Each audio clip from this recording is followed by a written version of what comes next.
પુરુષોત્તમ ભગવાનની જય. શ્રી ધર્મરાજાની વાર્તા. કોઈ એક ગામમાં બ્રાહ્મણ અને બ્રાહ્મણી રહેતા હતા.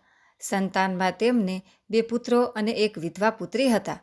તેઓ અત્યંત ગરીબ હોવા છતાં આંગણે આવેલાનો અતિથિ સત્કાર કરતા. દરરોજ એક અતિથિને જમાડ્યા પછી જ જમવું એવું એમનું નિયમ હતું. જો સંજોગો વસાત કોઈ અતિથિ ન આવે તો ગાયોને ઘાસ અને ચકલાને ચણ નાખીને પછી જ જમતા. એક વખત ચોમાસાની ઋતુમાં પુષ્કળ વરસાદ પડ્યો. વાવાઝોડું જોરથી ફૂંકાવા લાગ્યું. 4 દિવસ સુધી સતત વરસાદ વરસતો રહ્યો.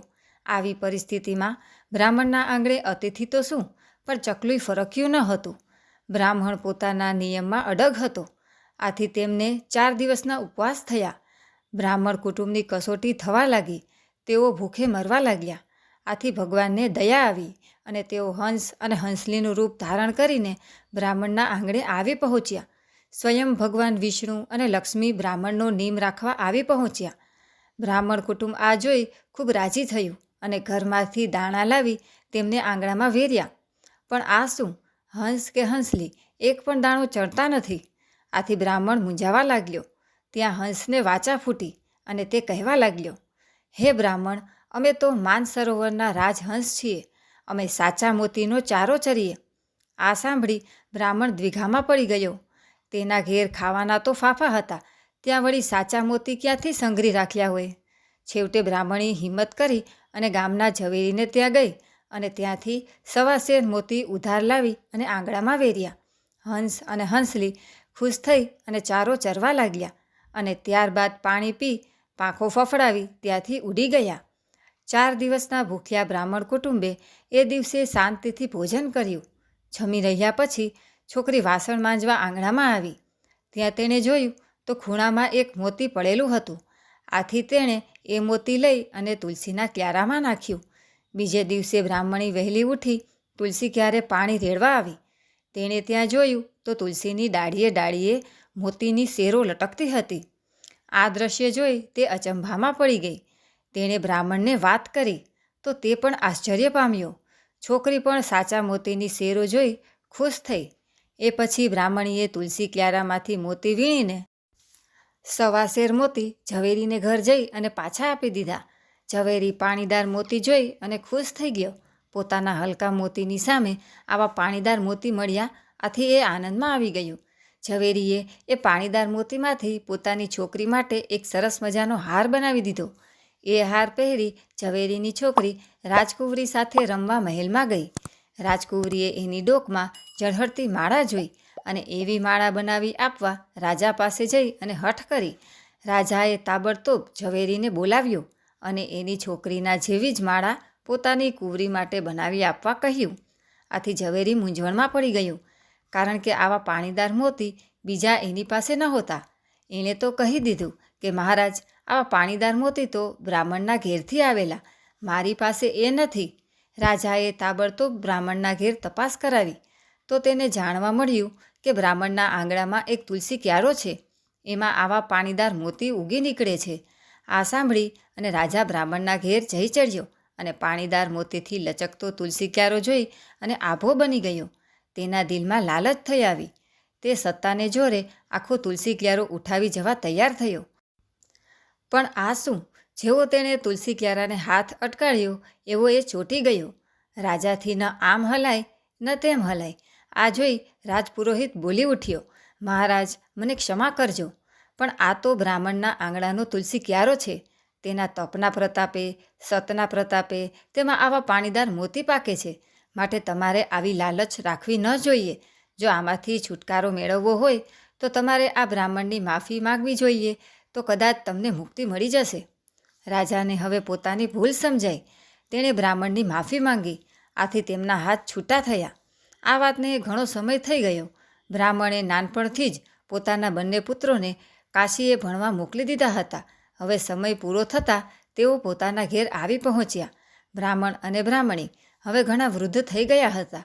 આથી તેમણે પોતાની માલ મિલકત બંને ભાઈઓને સરખે ભાગે વહેંચી આપી અને બંનેને તેમાંથી 3જો ભાગ બહેનને આપવા જણાવ્યું. સમય થતાં બ્રાહ્મણ અને બ્રાહ્મણી બંને મૃત્યુ પામ્યા.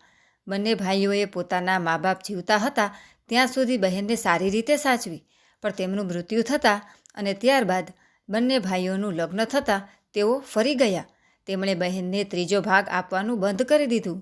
મા બાપે અતિથિને જમાડીને પછી જ જમવું એવું નિયમ લીધું હતું, તે પણ તેઓ ભૂલી ગયા. પરંતુ બહેને એ નિયમ જાળવી રાખ્યો. તેના આંગણેથી કોઈ ભૂખ્યું પાછું જતું ન હતું. તે ખૂબ ધર્મિષ્ઠ હતી. આથી અવારનવાર યથાયોગ્ય દાન પુણ્ય પણ કરતી હતી. તેણે ગોદાન પણ કર્યું હતું. સમય થતાં બહેન ટૂંકી માંદગી ભોગવી અને મૃત્યુ પામી. તેના મૃત્યુના સમાચાર સાંભળી ભાઈઓ આવી પહોંચ્યા અને તેના મૃતદેહને સ્મશાને લઈ ગયા.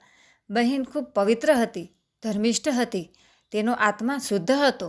આથી તેણે કરેલા ગાયના દાનને લીધે તે પળમાત્રમાં વૈતરણી નદી પાર કરી ગઈ. તેણે જોડાનું દાન કર્યું હતું. આથી તેને જરાય તાપ સહન કરવો ન પડ્યો. વળી વસ્ત્રદાન કર્યું હતું. તેથી ધકધકતા લોખંડના સળિયાને કપડાં વીંટાઈ ગયા અને તે સળિયાને સ્પર્શીને પાર ઉતરી ગઈ. તેમણે અન્નદાન કર્યું હોવાથી ભૂખનું દુઃખ વેઠવું ન પડ્યું. આમ તેનો આત્મા સર્વ વિઘ્નો પાર કરી અને ધર્મરાજા પાસે આવી પહોંચ્યો.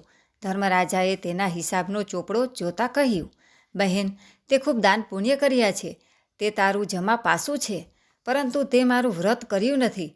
માટે હું તને મૃત્યુલોકમાં પાછી મોકલીશ. ત્યાં તું મારું વ્રત કરીને આવજે. બહેન વિચારમાં પડી અને ધર્મરાજાને પૂછી બેઠી, તમારું વ્રત કેવી રીતે થાય એ મને સમજાવો. ધર્મરાજા બોલ્યા, મારું વ્રત મકર સંક્રાંતિના દિવસથી શરૂ થાય છે અને 6 મહિને પૂરું થાય.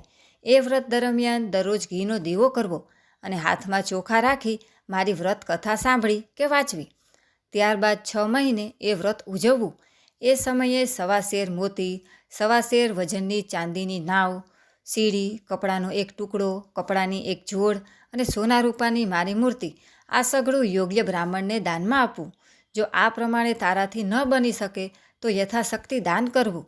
એ પછી નૈવેદ્યમાં 1.25 શેર લોટની સુખડી બનાવવી. તેના 4 સરખા ભાગ પાડવા. તેમાંથી એક ભાગ રમતા બાળકો, બીજો ભાગ ગાયોના ગોવાળને, ત્રીજો ભાગ બ્રાહ્મણને આપવો તથા ચોથો ભાગ પોતે પ્રસાદ તરીકે સહકુટુંબે આરોગવો. હું જરૂર તમારું વ્રત કરીશ, બહેનના આત્માએ કહ્યું. એ સમય દરમિયાન સ્મશાનમાં મૃત શરીરની ધાર્મિક વિધિ થતી હતી. એ પત્યા પછી તેના મૃત શરીરને જ્યાં અગ્નિદાહ આપવાની તૈયારી કરી ત્યાં જ લક્ષ્મીજી ડોશીનું રૂપ લઈ અને ત્યાં આવી પહોંચ્યા અને બોલી ઉઠ્યા, ઊભા રહો, હમણાં અગ્નિદાહ ન આપશો, મારે દીકરીનું મોં જોવું છે. એમ બોલી તેઓ બહેનના શબ પાસે આવી પહોંચ્યા અને તેના પર હાથ ફેરવ્યો. ત્યાં સૌના આશ્ચર્ય વચ્ચે તે આળસ મરડી અને બેઠી થઈ ગઈ, સજીવન થઈ ગઈ. ત્યાં ઊભેલા સૌ કોઈ આ દ્રશ્ય જોઈ અને સ્તબ્ધ બની ગયા. બહેનને સજીવન થયેલી જોઈને ભાઈઓ પણ ખુશ થયા અને તેને પોતાના ઘરે લઈ જવા તૈયાર થયા. પરંતુ બહેન પેલી ડોશીને લઈ પોતાના જુદા મકાનમાં આવી અને રહેવા લાગી. ડોશીમાં તેના પર ખૂબ ખુશ થયા. તેમણે કહ્યું, દીકરી, તારા વ્રતના પ્રતાપે તને હવે ધર્મરાજાના દૂતો સ્વર્ગમાં લઈ જશે. માજી, તમને પણ હું મારી સાથે લઈ જઈશ, બહેન બોલી. એ વાતને થોડા દિવસ થયા. બહેને ધર્મરાજાનું વ્રત પૂરું કર્યું અને ઉજવ્યું પણ ખરું. ત્યારબાદ સમય થતાં તે મૃત્યુ પામી. ધર્મરાજાના દૂતો તેને સ્વર્ગમાં લઈ ગયા. તેની વિનંતીથી ડોશીને પણ સાથે લઈ ગયા. બહેને સ્વર્ગે સીધાવી. એ વખતે ઘરમાં ઝગમગતા દીવા થયા, આંગણામાં કંકુના પગલાં પડ્યા અને મોતીના સાથિયા પુરાયા. જોઈ સૌ કોઈ આશ્ચર્યમાં પડી ગયા. આમ ધર્મરાજાના વ્રતના પ્રતાપે અને દાન પુણ્યના પ્રભાવે બહેનને સ્વર્ગમાં સ્થાન મળ્યું, સાથે ડોશીને પણ સ્થાન મળ્યું. હે ધર્મરાજા, જે કોઈ તમારું વ્રત શ્રદ્ધાપૂર્વક કરે તેના પર કૃપા દ્રષ્ટિ રાખજો અને તેના આત્માને સદગતિ આપજો. બોલો ધર્મરાજાની જય. પૂર્ણ પુરુષોત્તમ ભગવાનની જય.